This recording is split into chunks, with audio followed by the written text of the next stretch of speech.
Generic greetings and welcome to Science Insanity, a channel dedicated to bringing my love of science fiction in all its smooth-brain stupidity to you. And along for the ride is the epitome of that sentence, my friend and co-host Steve, a science illiterate filling in the role as comedic relief and target of my narration in the hopes that he learns and retains some information. Say hello, Steve!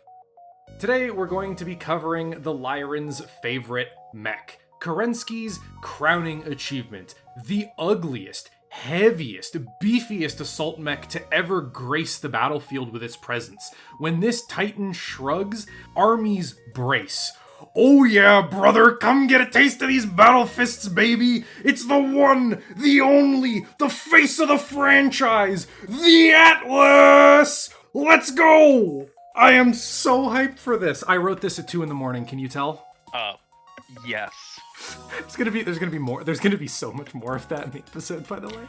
Hey, does the audio pick up like joining and leaving Discord? I'm pretty sure it will. Yes. Okay, cool. So I can just include one of those for dramatic effect at one point in time. Oh my god, you can. If you do it in the middle of a sentence, I'm going to ignore that it happened and just keep going like nothing happened. You're just gonna get to miss like my luchador style Wrestlemania shit. I was gonna disconnect it right at the end of what you saying that stuff. Oh my god, that would have been pretty good. Too late to go back and do it though. I'm not repeating that. That was. Well, I just we got to move on. Reference now. So I have been unable to think about or see this mech without imagining it sprinting at another mech and trying to melee it with like the Team Fortress Heavy's scream playing from its war horn. Just that heavy Russian yell. It's awful. In fact, you know what? I'm gonna edit that in post. Right after I'm done with this, I'm gonna steal someone's like Mech Warrior melee Atlas footage or something, and then edit all of that in.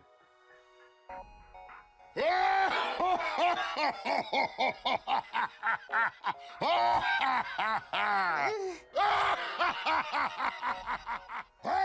am bulletproof! I'm looking at my script. I think I forgot to add in the part to shill. My brain is full of fog right now. Hey, don't forget to shill. Yeah, okay, you know what? Let's just do it. Before we get into the actual video, I must beg for money. If you'd like to support Science Insanity and see our content a day early, then head over to our Patreon and buy me a coffee or become one of the food merchants feeding Steve. And if space bucks are short, then like, sub, ring the bell, and share our content, since every little bit helps. I need to get you a picture of the actual Atlas so you can understand how beefy and chunky of a boy this is. Let me give you two. First, a meme image. Enjoy this. Wonderful. No. Look at him. He is a chunky boy. I don't enjoy it. And here is a more proper high-definition image, if it will load. There we go. Look at him. He's beautiful. He's absolutely fantastic. Not at all ugly, despite the fact that it's supposed to be in the lore. Can I get like the 4 pixel images again? That's like really small. I don't know what to do with images this does. That's not happening. Oh, Though okay. that was an accident. That was an accident Okay. when it happened in the Battlestar video. Anyways, the Atlas is probably the best known mech in all of Battletech. I don't think there's a single other contender for that. For the clans, sure, they have the Timberwolf, which is on like the cover image for all of the clan stuff during the original invasion and all of that expansion to the lore and stuff. But, you know, the Atlas is special. Each of the great houses also have like a mech they're most known for that's iconic, like the Centurions for the Federated Sons. But I don't think if you were to pick a single mech to represent the entire IP, you'd have to pick the Atlas. Would you? Yeah, you would. It's like the most iconic mech in the entire franchise, by far.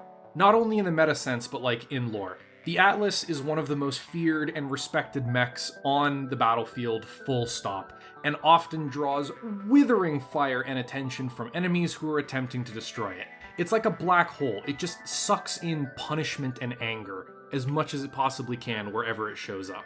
And it was designed by almighty Soupstock himself in 2755.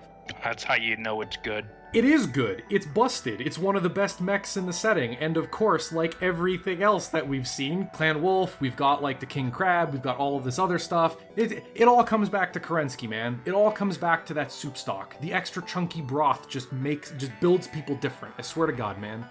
God, not the light chunks. The extra chunky. Oh, God. Anyways, Kerensky set out 3 design requirements when he essentially commissioned the mech that would eventually become the Atlas. Unholy levels of firepower, immovable mountains of armor, and being a fugly mother lover on top of it all. Summed up in the quote, a mech as powerful as possible, as impenetrable as possible, and as ugly and foreboding as conceivable so that fear itself will be our ally. That's a great quote. I think I've used that quote like 4 times, but it's amazing. I seem to remember that, yeah. The Atlas was originally designed as almost a gun pointed at the head of the Great Houses. Supposed to be the final word in heavy SLDF assault mechs, the Atlas was to be the armored fist and shield of the Star League, far exceeding anything the Great Houses could bring to bear against it. As it turns out, probably since it was designed sort of by Kerensky himself and everything that man touches turns into war-winning wonder weapons, the Atlas was quickly proven to be a monstrously powerful design in its initial testbed runs.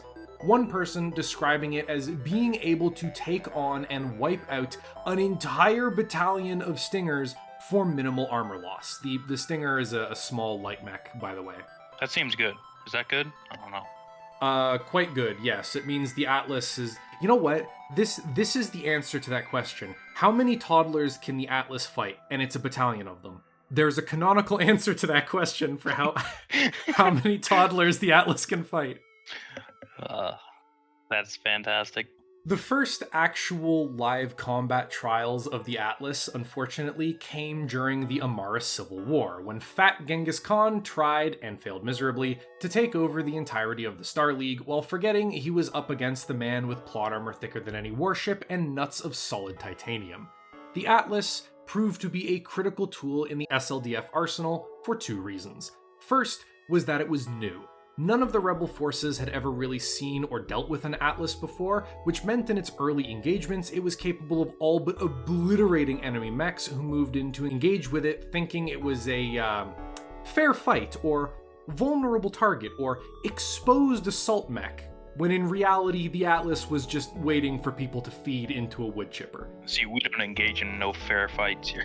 Fair fights are for idiots.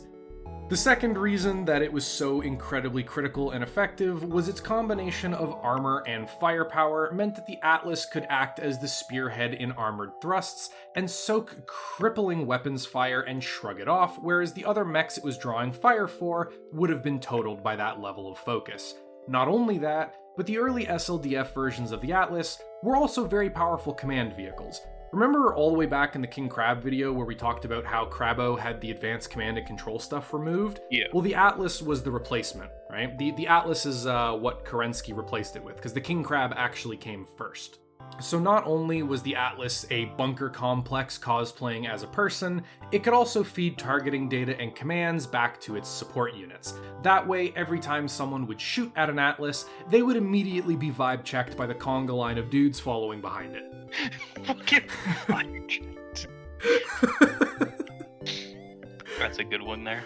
The SLDF Civil War, as we all know, culminated in the capture and execution of Amaris, of course. And while it was Kerensky in his Orion that Kool-Aid manned his way through the Amaris Palace walls, it was his friend in an Atlas that ran ahead of him and punched the defensive walls and gun emplacements to dust to clear the way for his brass nuts being dragged all the way over to kick Amaris' ass. Even after the collapse of the Star League, the Atlas was an incredibly prominent mech on the battlefields of the Succession Wars. Out of all the SLDF forces that didn't join Kerensky's exodus, 2/3 of them were Atlas pilots and their mechs. So out of every dude that decided to stay behind in the inner sphere for the war to end all wars, 2/3 of them were Atlases. Probably because they just wanted to kill things, and the upcoming super genocide that the Great Houses called a war would be a great opportunity for that. Of course, this mech would go on to serve as one of the most dangerous and feared vehicles in the inner sphere for centuries, causing infantry, tankers, and mech pilots aplenty to turn their pants brown at the sight bearing down on them. It was even brought out of storage in all of its SLDF glory by Comstar during the Battle of Tukiad, where it once again played a vital role in helping the Comguard break the back of the clan invasion. And with its history out of the way... Indeed, we do love Comcast, when they're not busy stabbing everyone in the back and being shifty little shits. With its history out of the way, let's talk about its specs and armaments, shall we? Because oh boy, does it have plenty of both to go over. Of course, we'll be using the base version as our talking point and mentioning some of the variants later. The Atlas comes with a mix of weapons designed specifically to maximize the amount of fuck you in every salvo at all ranges. At the extremes of its combat range, the Atlas carries a long-range missile launcher capable of firing 20 missiles in either arcing indirect fire or, more rare for inner sphere missile systems at least, more accurate direct fire on targets in line of sight.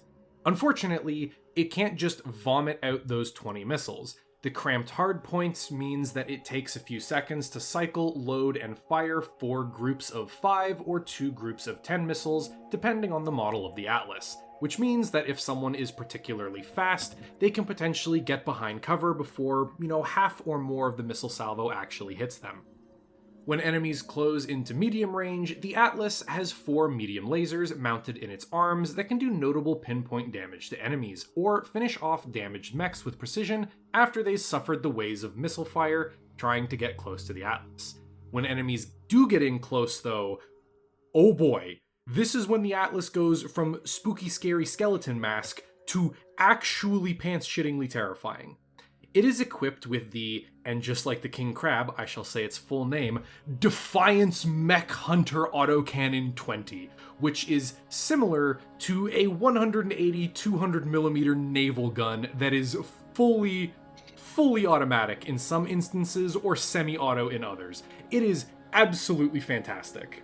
This bad boy isn't quite as strong as the King Crab's mech nukers, however, because it only has one AC-20 and it's a little bit more built for close range, but it is still more than strong enough to strip armor from heavy mechs in single shots, or delete a light mech from reality if it hits them directly. Dr. Atlas diagnoses you with death. To supplement the AC-20's slow fire rate, it also had an SRM-6 launcher that fired extremely powerful short-range high-explosive missiles. Strong enough that if it hits some of the spindlier or smaller mechs, it can knock them over from the concussive force. I mean, the AC-20 can as well, but, missiles are more entertaining. The biggest downside to the Atlas is that it moves like it's carrying the weight of the world, quite literally. The Atlas is incredibly slow, which means, similarly to the King Crab, the easiest way to deal with an Atlas is to heavily flank it or run away and kite it.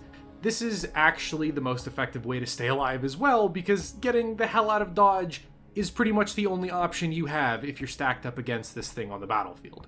Of course, that's not always possible because, well, the Atlas is extremely expensive and generally is only deployed when people know that it is going to be used somewhat effectively and they're actually going to get value out of all the money they're throwing at it. Assault mechs will generally only ever be deployed, and Atlases especially, to positions where they are told to sit, fight, and kill on the spot while the enemy comes to them to push them off whatever proverbial hill they're holding, or said assault mechs will be marching up that hill to push someone else off of it. So while the speed is a massive issue, and a fast enough and skilled enough pilot could potentially get behind it and kill it, the Atlas is rarely deployed unless its opponent can't, for whatever reason, just run away and has to sit there and wait for death to approach, wearing the skull mask. And speaking of the skull mask, real quick, it's not a particularly scary design. I don't think it's even a particularly ugly design. I think it's pretty cool.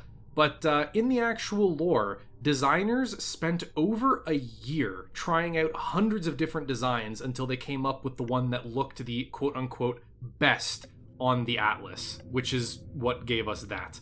And if I can find my favorite image of the Atlas punching the hell out of a direwolf, I will show you what the older version looked like. This image is what the Atlas used to look like, and it looked a lot like a dude wearing football pads, so it looked really dopey before. But to be fair, I do think this image goes really, really hard, because the Atlas is punching the ever-loving hell out of a direwolf, I think, which is a clan assault mech.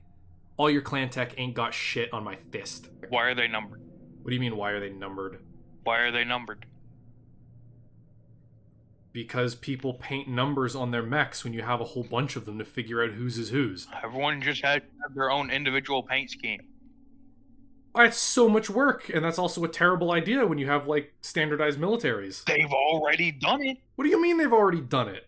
We have Big Ben, and then we have the with the black and silver, it looks like. And then we have the one that with the death ahead on it. That's green. That's with, a different mech. I'm aware. One of them is those are enemies fighting. They do not need to have this.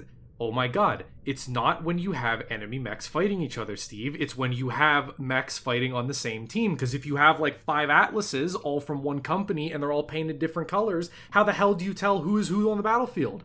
What if you're fighting an enemy who's green and then Fred over there painted his Atlas green today because he felt like it? You're going to shoot Fred in the back? Don't you have IFF? I mean, not always. This is Battletech. Some people literally drive their mechs around driving by eye. You never know. Fucking Taliban equivalents. Bro, there's someone. This is Battletech. They could have put an Atlas on the back of a technical. That could have been a thing. There are technicals in Battletech.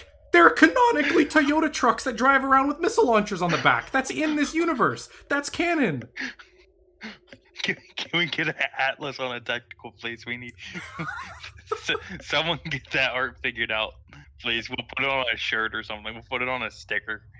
Anyways, getting back into it. What we discussed is the bog standard Atlas. There are just a stupid number of variants of this thing. There's something like 30 different versions of it because just everyone and their grandmother wanted to have their own version of the Atlas. But we're only going to talk about 2, the ones that I find the most entertaining. The first is the Atlas 7A. This thing basically got rid of the long-range missiles and downsized the gigabig gun, and instead mounted 5 short-range missile launchers in the torso. That is a loadout that is almost unusable at long range, but if someone face checks you in a city, then the surviving mech debris after you shoot them is about to become a modern art display embedded in the building down the street.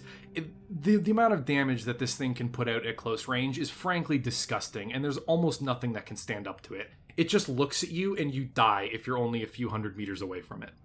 Second is the Atlas from a game called Mech Commander 2, because it is just so dumb. It's got 2 long-range particle cannons, PPCs, 1 on each arm, and a Gauss rifle in place of the autocannon. It has terrifying long-range firepower, and because the guy who designed this, or like jury-rigged it, is like actually insane in the game, he also decided he wanted to put jump jets on it so that it could almost fly. This colossal, stupid 100-ton assault mech.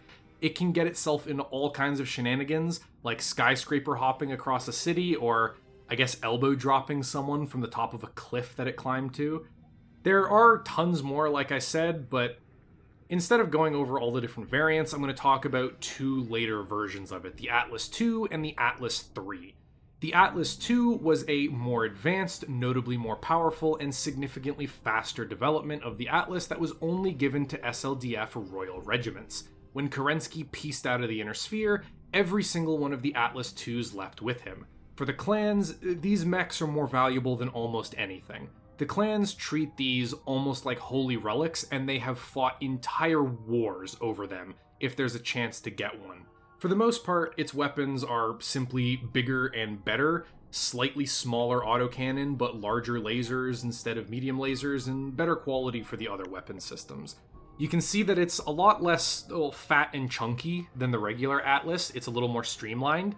It is faster, it trades off the medium lasers for large lasers, and it trades off the massive autocannon in its torso for an ultra autocannon on its arm. That is basically the automatic version of the semi-automatic regular cannons that battle mechs use. And every single one of those completely dipped out with Kerensky into the periphery to form the clans. And then we have the Atlas III.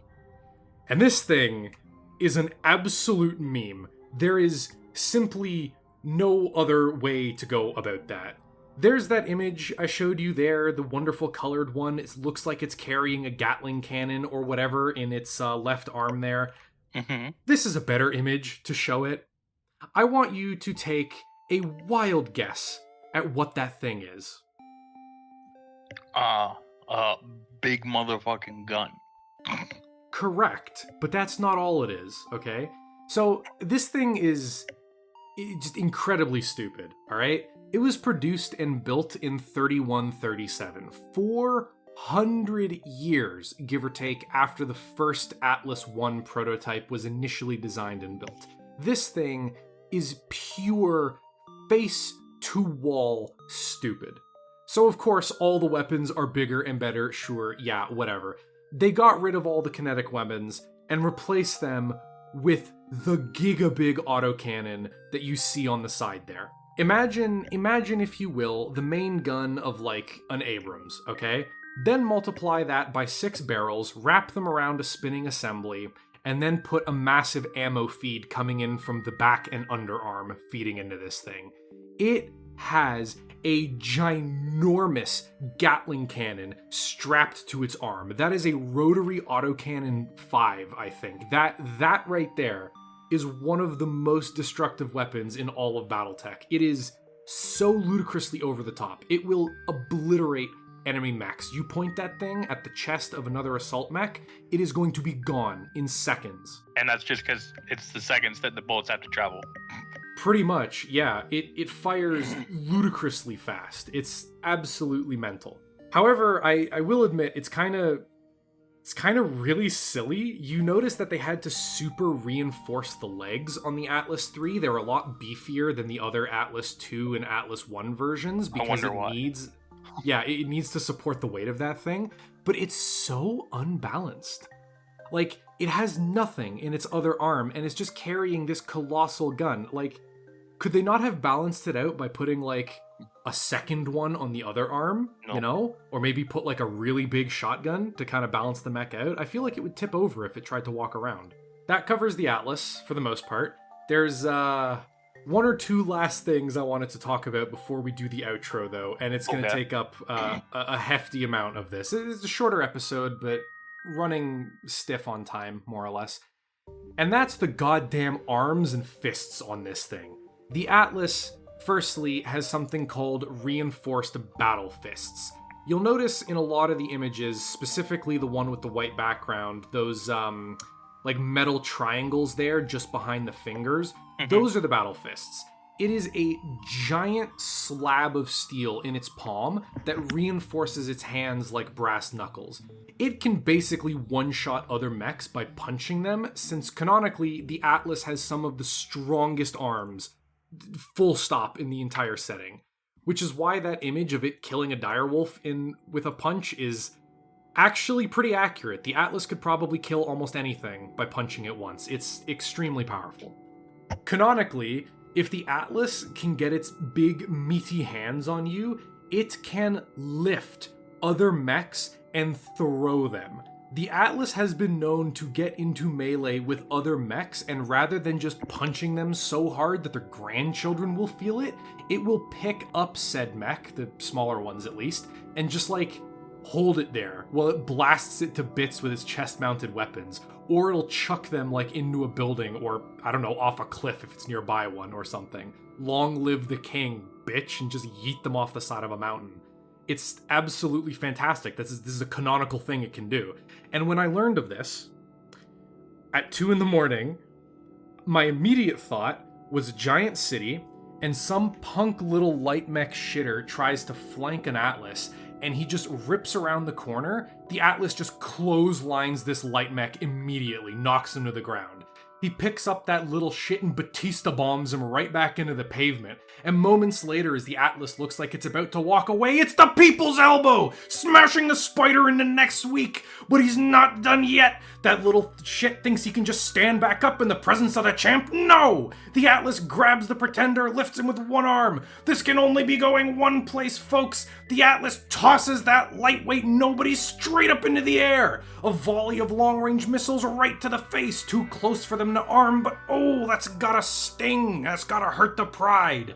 And the champ catches him as he falls, leaning back, and is that, oh, ladies and gentlemen, Atlas gives the spider the atomic suplex, finishing off, burying the challenger up to his hips, head down in the ground. What a finisher! What do you think of that instant replay, Steve? The champ's classic power move to end off this impromptu fight.